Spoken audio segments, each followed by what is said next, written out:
Imagine a country whose economy grows at 11% in a single year. Right, which is just a staggering number. Oh, absolutely. I mean, it's a number that would make Wall Street drool.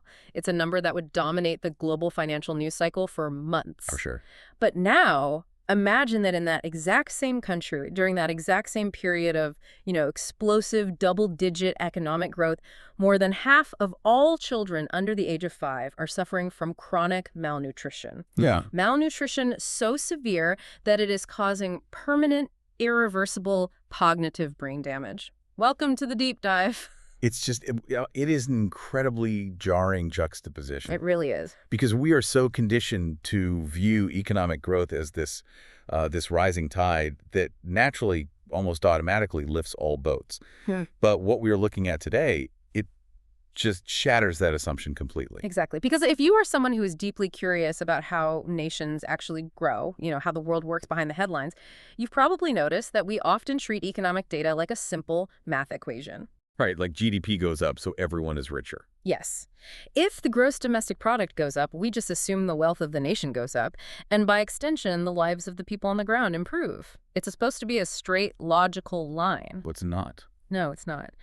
And today, we are bringing you into one of the most fascinating, perplexing, and frankly, cautionary economic paradoxes on the planet. We are essentially examining the gears of a national economy to see what happens when those gears are spinning at lightning speed.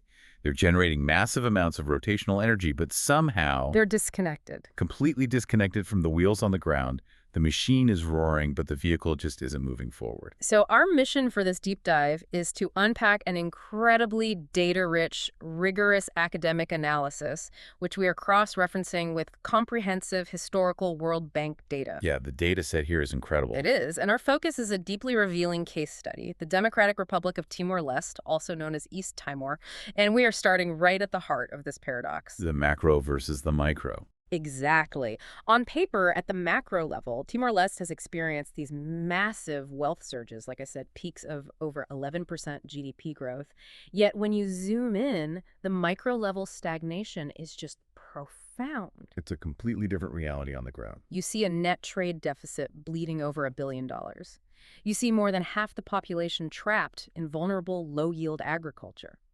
So, okay, let's unpack this. How can a country be so seemingly rich on a macroeconomic spreadsheet, but so fundamentally stagnant in the fields and in the homes of its citizens? To understand the how and the why of this, we really have to look past the superficial headline numbers. I mean, we are looking at the structural challenges of a nation in a profound state of transition. Right. Timor-Leste serves as a real-time laboratory for development economics, and the research we're analyzing breaks this massive disconnect down into 4 distinct, interconnected layers, which we will explore today. Okay, lay them out for us. First, we have to dissect the extreme macroeconomic volatility, just the sheer, wild unpredictability of their national income. The roller coaster. Exactly. Second, we'll examine their single-track agricultural industry. It acts less like an economic sector and more like a structural trap for the labor force. Wow, okay. Third, we have to confront the severe human capital deficits, specifically looking at the hidden crises in health and education. And finally, we will uncover the systemic institutional friction and governance issues that essentially hold the entire system back from evolving. And for you listening, whether you are prepping for a boardroom strategy meeting, studying global markets, or just, insanely curious about how the world works, this is exactly why you should care. Absolutely. Even if you've never looked at a map of Southeast Asia, this isn't just a story about one specific country.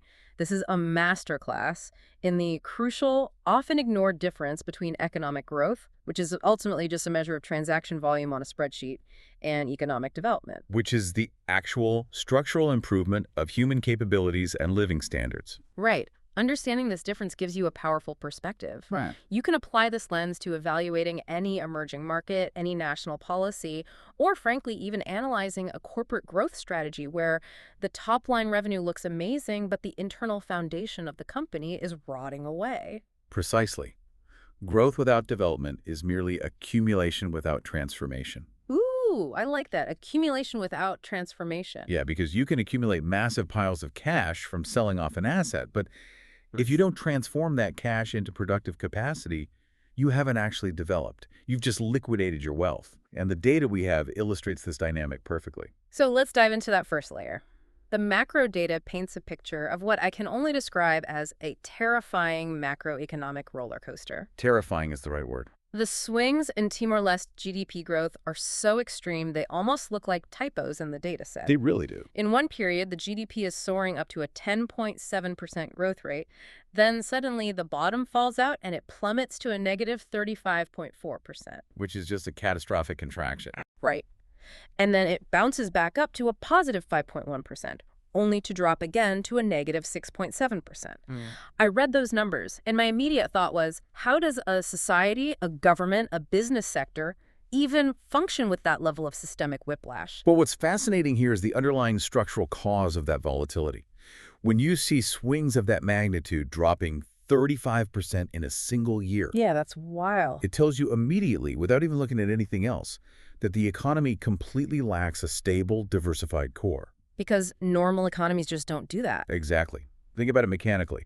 An economy with a healthy, diverse manufacturing base, a robust service sector, and steady, predictable domestic consumption simply does not contract by a third of its total size in 12 months. Unless there's a war. Right, unless there is a catastrophic, nation-destroying war or an apocalyptic natural disaster. Yeah. In this case, these swings are purely economic. So what's driving it? They are heavily tied to natural resource fluctuations, specifically offshore oil and gas revenues.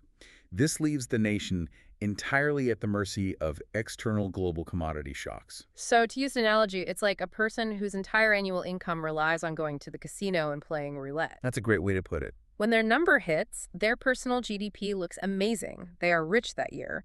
But when the ball lands on black instead of red, their entire financial spreadsheet collapses because they don't have a stable day job to fall back on. That is a very apt mechanistic analogy.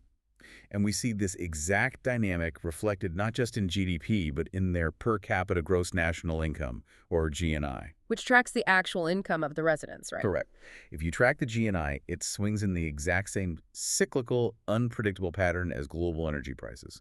The wealth is almost entirely exogenous. Exogenous, meaning from the outside. Yes, that is a critical term here. It means the wealth comes from outside. It is dictated by global commodity markets and foreign extraction companies, rather than being generated endogenously from within the country's own internal productive capacity. So the money is just showing up on the national balance sheet, but it doesn't organically flow from the daily labor of the population. Exactly, which perfectly explains the next data point, which the researchers literally call the trade abyss. The trade abyss. And honestly, abyss is not an exaggeration. Let's look at the mechanics of their trade. You look at their exports, the actual goods and services they are physically producing and selling to the rest of the world, and it brings in maybe tens to hundreds of millions of dollars, depending on the year. Which isn't nothing, but... But then you look at their net trade deficit. It sits at a massive, gaping negative value, regularly reaching upwards of $1.2 billion. Yes. The structural reality is that they are importing virtually everything they consume. We are talking about basic consumer goods, food products, heavy machinery, refined fuels, vehicles, building materials. Almost everything required to run a modern society is shipped in, while they export virtually nothing of value besides their raw, unrefined natural resources. Okay, let me push back on this for a second because I want to make sure you and I and the listener are really wrapping our heads around the scale of this dysfunction. Sure. If a private company had over $1 billion in operational expenses, but they were only generating a few $1 million in actual sales, that company would go bankrupt tomorrow. Instantly. The banks would seize their assets by Friday.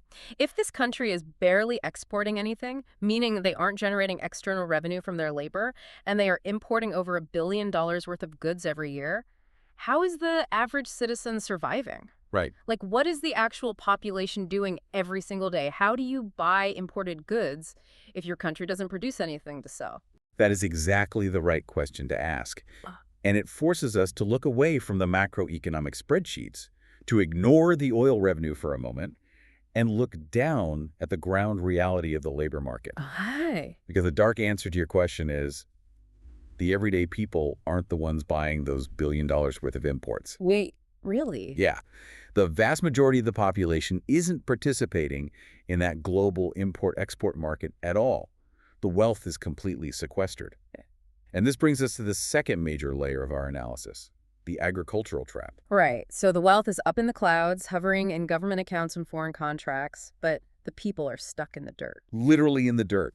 According to the data, between 50 and 60% of the total employment in the entire nation is stuck in agriculture. Over half the country. Yes, and we need to be very clear about what agriculture means in this context. Yeah. We are not talking about highly mechanized, GPS-guided, export-driven agribusiness like you might see in the American Midwest or parts of Europe. Right. No fleets of tractors here. No, we are largely talking about basic subsistence farming. It's manual labor, low yield, and highly vulnerable to weather patterns. And the data classifies over 60% of the entire workforce as being in vulnerable employment. Which is a very sanitized academic term. Yeah, let's translate that. Vulnerable employment means what? It means you don't have an employer, you don't have a salary, Correct. you don't get a paycheck on the 1st and the 15th, you don't have health insurance, paid leave, or a pension. Exactly. It means you are a day laborer, an unpaid family worker, or a subsistence farmer just hoping the rains arrive on time so your family can eat next month. You have zero economic safety net. Wow. So to answer your previous question about what the population is doing every day to survive, they are farming purely to feed themselves. They are completely and utterly disconnected from the billions of dollars flowing through the national accounts via resource revenues and government imports. It's a profound, almost unbelievable disconnect. You have this surging macro wealth happening somewhere in the background, making the GDP look incredible on paper, while more than half the country is engaged in a daily struggle for caloric survival. Yeah, it traps them in a cycle of systemic low income. Right. They aren't buying imported smartphones or foreign cars that make up that billion-dollar trade deficit because they literally have zero disposable cash. Their labor yields food, not capital. And this structural economic trap becomes infinitely more urgent and, frankly, more dangerous when you introduce the demographic fundamentals of the country. The population data. Yes, this isn't just a static problem, it's a rapidly accelerating one. The data reveals a massive demographic time bomb. The youth bulge. The demographic numbers here are just staggering. The 0 to 14 age demographic is absolutely massive. It consistently makes up over 40% of the total population, hovering right around 39 to 42% in recent years. This is huge. More than 4 out of every 10 people in the country are children under the age of 15. That is an incredibly, almost uniquely young society. It is. Now, if we connect this demographic reality to the economic picture we just painted, it creates what economists call an enormous youth dependency ratio. Okay, break the mechanics of that down for us. What does a massive youth dependency ratio actually mean on the ground in practical terms? Mechanically, a dependency ratio measures the pressure on the productive part of society. Yeah. It means you have a relatively small working-age adult population that is mathematically responsible for supporting a massively disproportionate non-working population of children. Right, because kids don't earn wages. Exactly. Yeah. These children consume resources. They need food, clothing, housing, healthcare, and education. Yeah. But they do not yet produce economic value.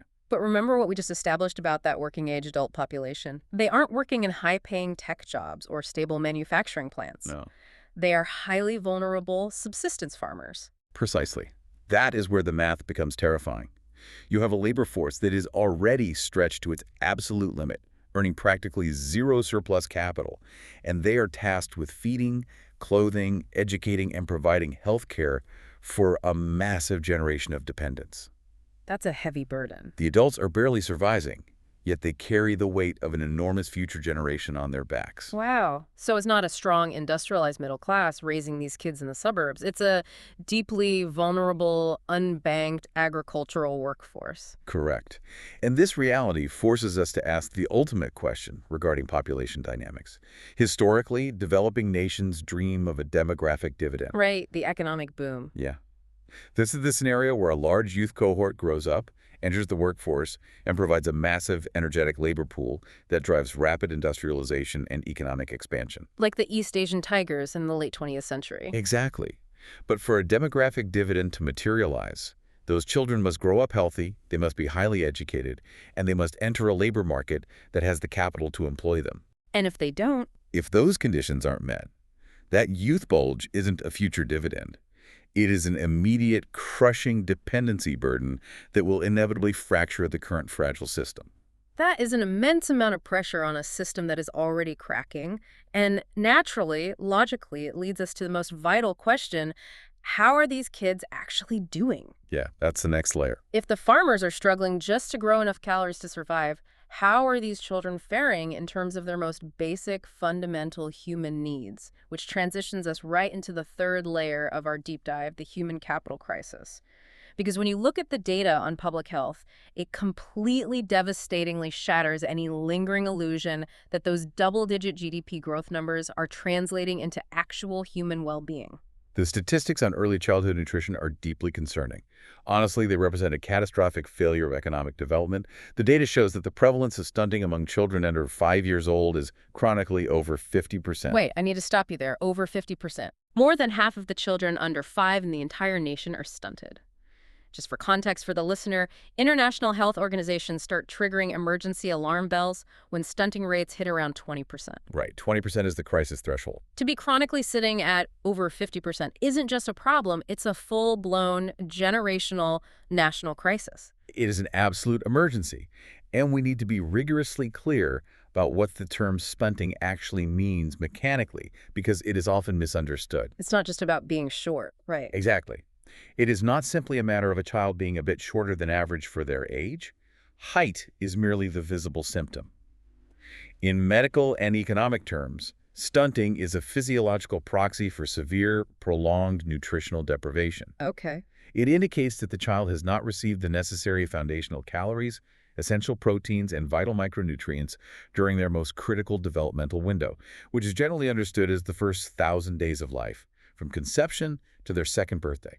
So it's not a physical height issue, it's a brain issue. We're talking about neurological development. Precisely.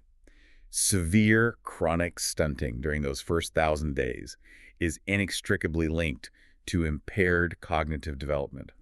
The brain literally lacks the physical building blocks, the proteins and fats required to construct itself properly. That is just heartbreaking. The neural pathways do not form correctly or efficiently.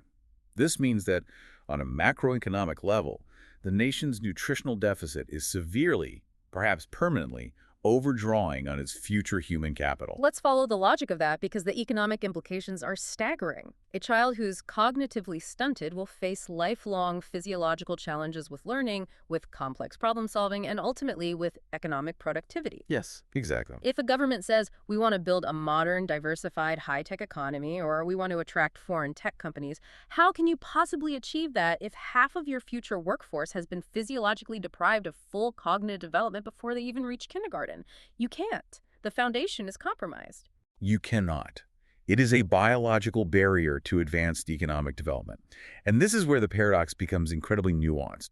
Because if you look exclusively at the stunting data, you'd assume the healthcare system has completely collapsed. Right. But then you look at another data set, the mortality rates, and you see what looks like a miraculous, contradictory success story. Here's where it gets really interesting. You look at the under 5 mortality rate, and historically, it was horribly high, sitting at over 200 deaths per 1,000 live births. Which is tragic. But the recent data shows it has plummeted, dropping brilliantly down to around 50.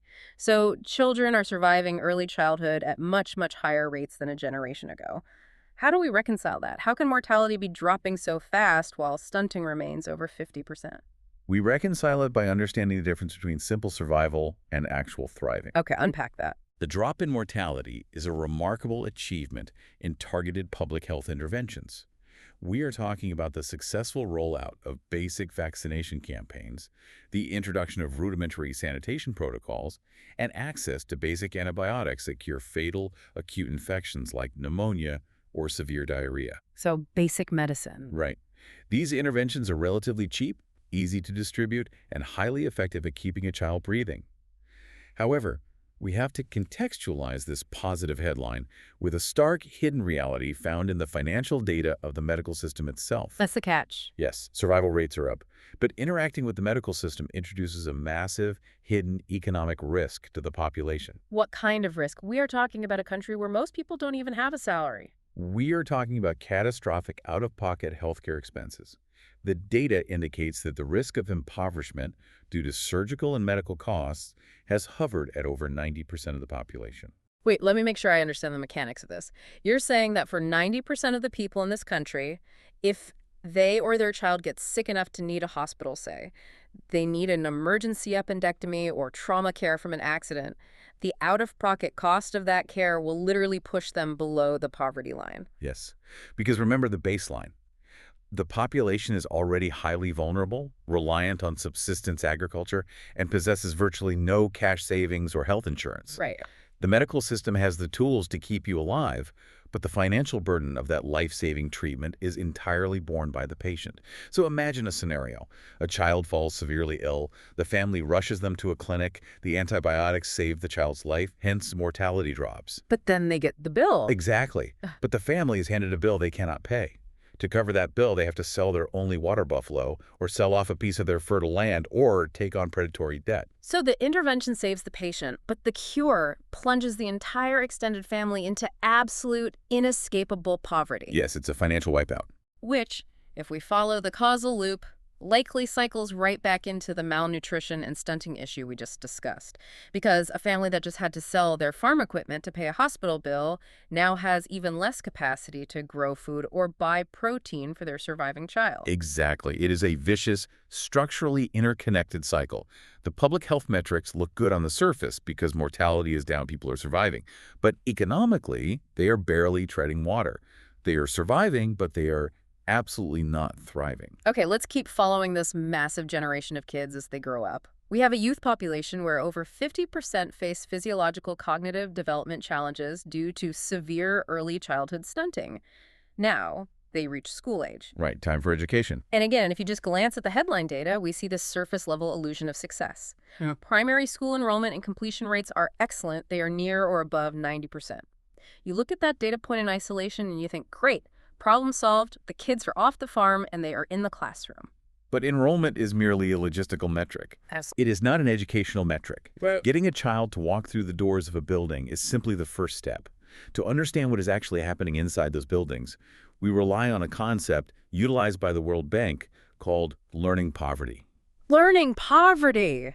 That's an intense phrase. It is. This metric fundamentally shifts the focus away from attendance and toward comprehension. It defines learning poverty as the reality of a 10-year-old child being completely unable to read and understand a basic, age-appropriate text. And what is the learning poverty rate in this scenario? It is shockingly high. Despite the fact that these students are sitting at desks in classrooms year after year, a massive, overwhelming percentage of them are not acquiring foundational literacy and numeracy skills. It is a profound systemic tragedy. Let's use an analogy to understand this failure. It's like a government spending millions to build a massive state-of-the-art factory. They hire thousands of workers. The workers show up every day at 8 a.m. They put on their uniforms. They stand by the conveyor belts. Yeah. But management forgot to actually plug the machines into the power grid, and they never taught the workers how to build the product. Exactly. The system is incredibly successful at retaining the kids. Right, keeping them inside the building so the enrollment numbers look fantastic. But there is incredibly low cognitive conversion. The raw material of human potential is just sitting there in the classroom, completely unrefined and untransformed. At cognitive conversion, I really like that phrase. It perfectly captures the failure. Yeah, the education system is functioning as a holding pen rather than an engine of human capital. It deeply lacks trained, motivated teachers. It lacks culturally and linguistically appropriate curriculum.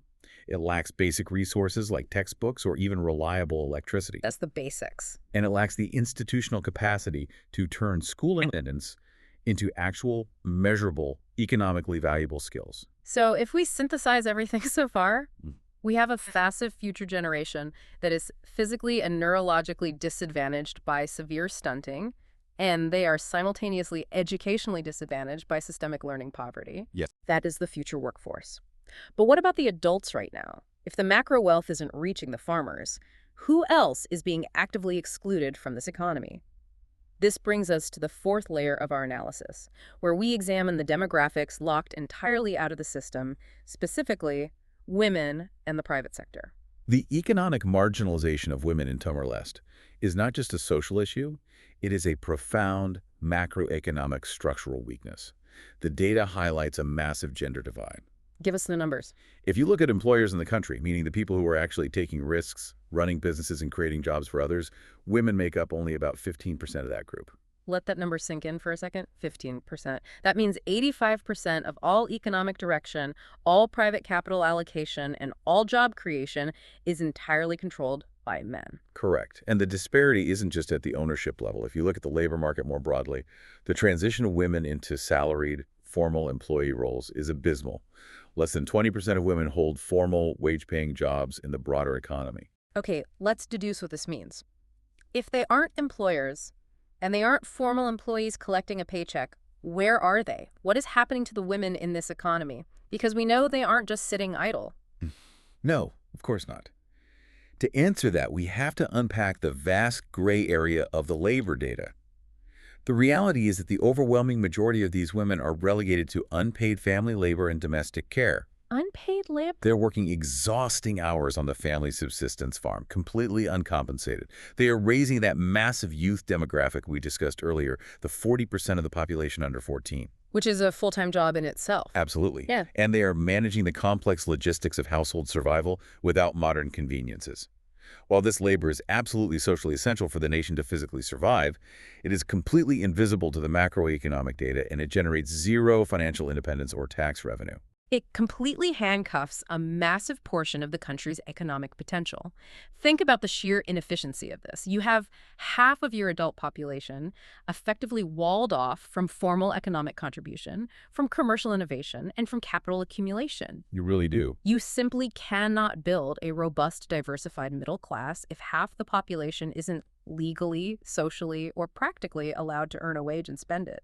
You are trying to run a marathon with one leg tied behind your back. And this structural exclusion brings us to the next closely related bottleneck. Because even if a woman wanting to launch a textile business, a man wanting to buy farm equipment, an ambitious young entrepreneur wanting to start an IT firm wants to escape the trap of vulnerable agriculture, what is the traditional mechanism in a capitalist economy to do that? You start a business. You'd start a business, Yeah. innovate, you scale. But the data reveals what the researchers perfectly describe as a financing famine. A financing famine. That is a brilliantly evocative term. What are the mechanics of this famine? What does the data show? We have to look at a metric called domestic credit, provided to the private sector by banks, measured as a percentage of GDP. In healthy, growing, dynamic economies, the banking sector acts as the heart pumping blood to the extremities. Yeah. Banks lend money to private businesses so they can expand, hire new workers, and buy productive equipment. In Timor-Leste, this domestic credit ratio hovers at an incredibly low 12 to 20% of GDP. 12 to 20%. Just to give the listener some crucial context here, in many developed economies, domestic credit to the private sector is well over 100% of GDP, sometimes 150%. The banks are constantly aggressively deploying capital. Exactly.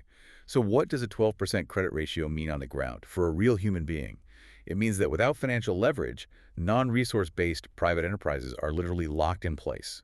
The system is frozen. So nobody can get a loan. Imagine a local farmer who's figured out a better way to grow crops, but he needs to buy a modern tractor to increase his yield from subsistence to commercial levels. Or imagine a woman who wants to scale up a small weaving operation into a factory. Or a young tech graduate trying to start an IT service firm in the capital. They need capital. Yes, but they have absolutely no access to capital. The local banks will not lend to them. I have to push back here, or at least ask for the underlying logic. Why won't the banks lend? Are the banks just inherently conservative, or is there a structural reason they are hoarding cash instead of investing it in their own people? It is entirely structural. Banks manage risk. In a deeply vulnerable agricultural economy, lending to a farmer whose entire crop could be wiped out by a single drought is incredibly high risk. That makes sense. Furthermore, there are massive issues with collateral. Does the farmer legally own the land they farm? Do they have a clear, enforceable property deed that the bank can repossess if they default? Oh, probably not. Often, the answer is no. If you have no legal collateral, no credit history, and you operate in a high-risk sector, the bank simply cannot lend to you without risking its own collapse. So without capital to buy equipment, scale up operations, or hire those marginalized women who need jobs, the private sector remains permanently stunted. Much like the children we talked about earlier, it's a total economic straitjacket. It really is. But this begs a massive, glaring question. If the local banks won't lend because of these structural risks, why don't massive foreign investors come in? Good question.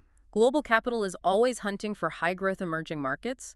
Why aren't multinational corporations pouring in to build factories, train the youth, and take advantage of this untapped labor pool? Or for that matter, why doesn't the government step in with all that offshore oil wealth to build the infrastructure required to smooth the way for these businesses?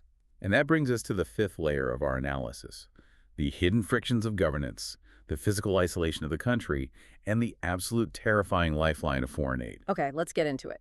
Your question about foreign investment gets right to the heart of institutional friction. Capital is cowardly. It flees from unpredictable risk. To understand why foreign investors stay away, we have to look at the governance and institutional data. What does it say? According to globally recognized metrics, Timor-Leste sits persistently in the 30th to 50th percentile for control of corruption. Furthermore, its rule of law ranking places it deep in the global bottom third. Let's translate those abstract rankings into a real-world boardroom decision. If you are an executive at a foreign manufacturing firm looking to build a $50 million factory in Southeast Asia, you look at those rankings and what you see. You see a lot of red flags. You see a system where your legally binding contracts might not be enforced by the local courts. You see a system where you might be subjected to extortion or demands for bribes just to get basic construction permits or get your goods through customs. You see a legal environment that is highly opaque and entirely unpredictable. Precisely. How can you possibly expect robust foreign direct investment or even vibrant, large-scale local entrepreneurship when the invisible costs of institutional friction are so punishingly high? You can't. Poor governance acts as a massive, unlegislated, highly destructive tax on growth. It heavily discourages capital investment because the operational risk premium is simply too high to justify the potential returns. And it isn't just institutional legal friction, there is massive physical and digital friction too. The data on infrastructure is incredibly revealing. Yes, the digital divide. Telecommunications, broadband, and general internet access have historically developed at a glacial pace. The data paints a picture of a literal and figurative information island. Think about the mechanics of modern economic growth. You absolutely cannot build a modernized service sector, you cannot participate in the global digital economy, and you certainly cannot implement modern tech-enabled education systems to cure that learning poverty without reliable, high-speed digital connectivity. The digital divide exacerbates the physical and institutional isolation. If your private sector has no access to credit, your legal contracts aren't securely enforced, and your basic internet infrastructure is lagging decades behind your regional competitors, economic diversification isn't just difficult, it is mathematically impossible. Okay, I need to stop right here. We need to pause and look at the totality of this data because I am genuinely, profoundly baffled. Let's review the facts we've just laid out. Sure. The country has a massive billion-dollar trade deficit. The vast majority of the workforce is trapped in vulnerable subsistence farming. Women are almost entirely excluded from formal labor. There is practically zero credit available for private businesses to grow. Corruption is a major systemic hurdle. The legal system is weak and unpredictable. The digital infrastructure is highly deficient. And most tragically, half of the children are permanently stunted, and the ones who survive can barely read. It's a grim picture. Given all of these massive structural failures, how has this country not completely collapsed into total anarchy? What is keeping the lights on? How do the civil servants get paid? How are the hospitals buying those antibiotics? This is the ultimate climax of the economic paradox. And the answer reveals the most precarious foundation of all. The ultimate crutch keeping the nation upright, the mechanism preventing total systemic collapse, is external blood transfusions. I am talking about official development assistance, commonly referred to as ODA. Foreign aid. Yes, but we must understand the scale. We are not just talking about a little bit of aid to help build a bridge or fund a specific vaccination drive. The macroeconomic data shows that net official development assistance makes up a staggering percentage of total capital formation in the country. How much? It routinely sits at over 30%. And if you look at historical data periods, it reached triple-digit percentages. Wait, I need you to repeat that. Triple digits. Are you saying that foreign aid injections were mathematically greater than the entire domestic capital formation of the country itself? Yes. That is exactly what the data shows. The macroeconomy, the functioning of public services, the major infrastructure projects, the very apparatus of the state, they are overwhelmingly propped up by outside resources. Yeah, that is wild. The international community, through massive grants, concessional loans, and direct agency aid, is the invisible engine keeping the state functioning. Let me use an analogy here to make sure this is crystal clear. It is like a family living in a massive house, and from the outside, the house looks okay. They're buying groceries, the lights are on, the kids are going to school, Right. but the family produces absolutely zero income. The entire household is being run exclusively by maxing out a neighbor's credit card. They are surviving, but they are building zero equity, and they have absolutely zero control over their financial destiny. That's spot on. And that billion-dollar trade deficit we talked about at the very beginning, the massive amount of imported food and machinery, it's simply being papered over by offshore oil money and massive injections of foreign donor aid. Precisely. It is an economy built entirely on external lifelines. But the data clearly warns of the cliff edge. These lifelines are deeply fragile. Because they can be cut off. Exactly. Resource revenues are finite offshore oil wells eventually dry up, and global energy transitions can tank prices terminally. Furthermore, international aid is entirely dependent on the political will, the budgets, and the strategic interests of donor nations, which can shift literally overnight due to an election half a world away. So if the aid stops, If ODA is significantly reduced, or if the oil revenues dry up before the internal economy is built, the nation doesn't just face a recession. It faces a systemic, existential, macroeconomic shock. The neighbor takes their credit card back, and the household immediately faces starvation. it's like a patient on advanced medical life support, but the life support machine is plugged into an electrical outlet in an entirely different country. If someone over there trips over the cord, the patient here flatlines instantly. So what does this all mean for you, the listener? We've outlined a deeply entrenched, highly complex, systemic trap. What is the way out for Timor-Leste? How do you take a country from being an incredibly fragile, aid-dependent resource state to having true, resilient, internal economic momentum?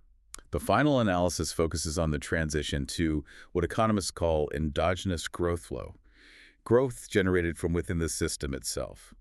They summarize the necessary solutions into three key, incredibly difficult pillars. Okay, let's hear them. First, the government must take its fleeting external cash, its oil revenues and its current foreign aid, and aggressively, almost obsessively, convert it into real human capital. Meaning, stop just building the physical school buildings to make the enrollment numbers look good and start actually fixing the physiological stunting and the cognitive learning poverty. Exactly. You must enact policies that reduce the stunting prevalence down to safe international thresholds. If the brain isn't developed during those first 1,000 days, the human capital is lost forever, regardless of how many schools you build later. Right. And secondarily, you must focus entirely on cognitive conversion in those schools. Actual literacy, actual numeracy, and critical thinking skills, not just attendance metrics. That is pillar one, fix the human foundation. Okay, so if pillar one is fixing the human capital, that still leaves us with the massive money problem. You can have healthy, educated adults, but if the banks are still only lending at 12% of GDP, those smart, healthy adults have nowhere to go and no capital to build anything. So what is the second pillar? Pillar two requires radical structural reform of the business and governance environment.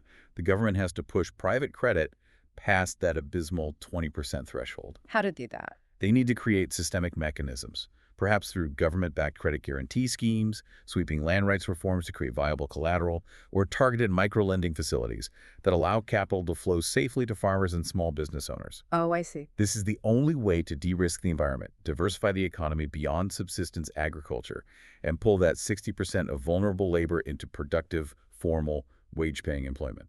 Give people the money and the legal protection to buy the tractor, hire the workers, and scale the business. Make it so a woman can actually get a secure loan to start a formal enterprise without fearing that corruption or lack of property rights will destroy her investment. And the third pillar. The third pillar is essentially the natural macroeconomic outcome of successfully executing the first two, shrinking the massive trade deficit from the bottom up through empowered private enterprise. So producing more locally. Yes. By building highly capable human capital and unlocking financial leverage, local businesses can actually start producing the goods and services that the country is currently forced to import. You reduce that billion-dollar deficit not by putting up tariffs and artificially restricting imports, but by replacing them with competitive local production. Eventually, you create enough internal value that you can begin exporting non-resource products to the world. It is a monumental generational task. But it brings us back to the core reason we are doing this deep dive today. For you listening, this is the ultimate, undeniable lesson in why you must look past headline GDP. When you read an article tomorrow about an emerging market experiencing rapid economic growth or companies showing record top-line revenue, you now possess the analytical tools to ask the real structural questions. Absolutely. Who is actually growing? Is it the people on the ground, or is it an offshore oil rig, or the internal mechanics sound? True wealth is human capital. True wealth is systemic, institutional capability. It is the ability of a 10-year-old child to read and comprehend complex ideas. It is the ability of a marginalized woman to start a legally protected business. And it is the ability of a local bank to confidently lend her the capital to do it. True wealth is not just temporary resource spikes or massive injections of foreign aid. That is a perfect summary. GDP merely measures the current speed of the vehicle.